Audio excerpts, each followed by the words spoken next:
श्रीगोविन्दं रामाभ्यं जानकी नारायणं प्रतिष्ठां भूतयामि जगदीश्वर परं गुरुं जगदीश्वरं परं गुरुम्। ओम नमः पार्वती पते हर हर महादेव। आइए, आज एक आदमी एक प्रश्न की चिट्ठी दे गए हैं। उनका क्या प्रश्न है? प्रश्न यह है कि धर्म क्या है और धर्म से क्या होता है। अच्छा प्रश्न, सुंदर प्रश्न है कि धर्म क्या है और धर्म से क्या होता है। बढ़िया प्रश्न है। आपने अपना नाम नहीं बताया है। नाम बताते, गांव बताते तो और अच्छा होता। केवल पर्ची दे के गए हैं, कोई बात नहीं, अच्छी बात है। तो प्रश्न है कि धर्म क्या है। देखिए, धर्म जो घर है, धर्म एक घर है, एक महल है, और वह महल 10 खंभों पे टिका हुआ है। उसके 10 खंभे क्या हैं? तो धैर्य, क्षमा, नियंत्रण, चोरी न करना, आंतरिक बाह्य शुद्धिकरण, इंद्रियों पर विजय, क्रोध पर विजय। यह जो है धर्म के 10 लक्षण हैं। सत्य, क्रोध, जिनको इस पर विजय है, वो धर्म के 10 लक्षण है। कहा धीतिह क्षमा दमो सत्य शौचमिनिंद्र निग्रह धी विद्या सत्यम क्रोधो दशकम धर्म लक्षणम दशकम धर्म लक्षणम। कहा ये धर्म के 10 लक्षण है, 10 पाए हैं जिस पर धर्म रूपी घर खड़ा है। पहला प्रश्न। अब यह धर्म से होता क्या है, धर्म से क्या हो जाएगा? तो धर्म का असली फल जो है क्या है, वही मैं सीधे आपको बता देता हूं। कहा सोई धन धन्य प्रथम गति जाकी, सोई धन धन्य। कहा कि वही धन धन्य है जिसकी प्रथम गति हो। प्रथम गति क्या है भाई? तो धन की 3 गति है। पहली गति है दान, दूसरी गति है भोग, और तीसरी गति है नाश। तो वही कह रहे हैं कि सोई धन धन्य, अरे प्रथम गति जाकी, पुण्य धन्य सोई मति भई पाकी, पुण्य धन्य सोई मति भई पाकी। जो हम धर्म करते हैं, जो हम धर्म को धारण करते हैं, जिस घर पे 10 पाए पे धर्म खड़ा है, उस धर्म का एक ही लाभ है कि पुण्य।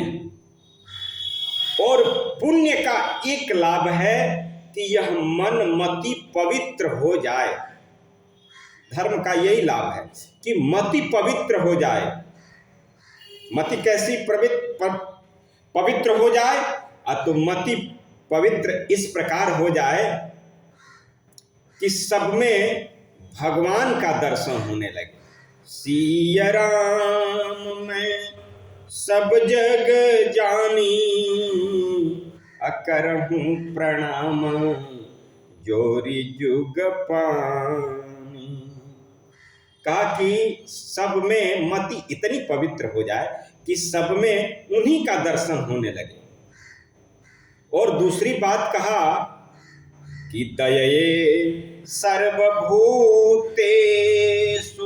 भागवत कथा में धर्म की परिभाषा बताते हुए सुखदेव भगवान कहते हैं कि धर्म क्या देता है, तो ऐसी मति दे देता है कि जिसमें दूसरा कुछ दिखाई ही नहीं देता। सबको एक समान जब सबको दिखाई, सब चीज दिखाई देने लगे, क्या अपना है क्या दूसरा है, जब सब में ऐसी सुंदर मति हो जाए, धर्म यह कहता है। तो धर्म यही कहता है और यही करता है। आइए कुछ चीज आपको ज्ञान पूर्वक बता दें जिससे मार्ग आगे चलने में आपको अच्छा लगेगा। बड़ी सुंदर सुंदर चीजें हैं। देखिए, किसी के वचन, बोली पर और भेष पर विश्वास नहीं करना चाहिए, उसको परख लेना चाहिए तो विश्वास करना चाहिए। भगवान तुलसीदास जी कहते हैं, वचन बेश क्यों जानिबे, मन मलिन नर नारी, असूर्पणखा मृग पूतना, दस मुख प्रमुख विचार। कहा पूतना तो सुंदर रूप बनाई थी, क्या विश्वास किया जाए। अरे मृग सोने का बना था, क्या विश्वास किया जाए। पूतना मौसी बन गई थी, क्या विश्वास किया जाए। और रावण तो संत बन के आया था, तो कैसे विश्वास किया जाए। इसलिए विश्वास करने के पहले पूरा निरख लेना चाहिए। जो लोग अपने से, तुलसीदास जी कहते हैं, जो लोग अपने से छोटे जो लोग हैं उनको परख लेते हैं, ध्यान रखते हैं, अनुशासित रखते हैं, वो आगे बढ़ जाते हैं। कहा नीच गुड़ी ज्यों जानिबे, सुनी लख तुलसीदास, अढील दिए गिरि परत हैं, खैचत चढ़े आकाश। कहा कि अपने से जो कम बुद्धि के हैं, अपने से जो छोटे हैं, जो उतनी जिनके पास ज्ञान नहीं है, उनको अनुशासित रखना चाहिए, क्योंकि वो गुड्डी पतंग के तरह हैं, जो ढीला देंगे नीचे गिर जाएंगे, खींच के रखेंगे ऊपर चढ़ेंगे। कहा कि ये बिगड़ जाए, तुलसीदास जी कहते हैं बिगड़ जाए, इसके पहले छोड़ो। क्या?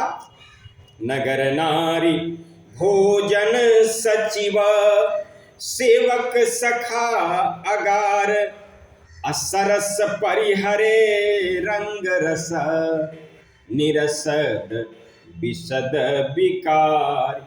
नगर नारी भोजन सचिव सेवक सखा, बहुत आदर करने वाला, इनको बिगड़ने से पहले ही छोड़ देना चाहिए, तुलसीदास जी कहते हैं। और कहते हैं कि ये 14 प्राणी मरे हुए हैं, 100 के समान हैं। कौन कौन है भाई? तो बामार्गी, कामी, कंजूस, मूर्ख, गरीब, बदनामी, अति बूढ़ा, अति रोगी, सदा क्रोधी, भगवान विरोधी, वेद न मानने वाला, श्रुति को न मानने वाला, संतों का विरोधी, यह मरा हुआ है। जीवित तो है लेकिन 100 के समान है। क्या कहते हैं? कौल काम बस कपिन विमूढ़ा, अति दरिद्र अजसी अति बूढ़ा, सदा रोग बस संतत क्रोधी, विष्णु विमुख श्रुति संत विरोधी। आगे कहा, तन पोषक निंदक यघ खानी, अजीवित 100 सम 14 प्राणी, जीवित 100 सम 14 प्राणी। ये 14 प्राणी जीवित होते हुए भी 100 के समान है। 2 छूट गए थे। पहला है तन पोषक, जो अपना केवल पेट पोषता हो। दूसरा है निंदक, जो केवल निंदा ही करता हो। तीसरा है अघखानी, जो पाप में संलिप्त रहता है, उसको जीवित नहीं समझना चाहिए, वो मरा हुआ है। और इन 9 पर कभी भी ध्यान से देखना चाहिए इनको। कहा कि मारीच के पास जब रावण गया तो रावण ने बहुत चीज उनको समझाई, मारीच ने समझाया, रावण ने नहीं समझा। ओम नमः पार्वती पते हर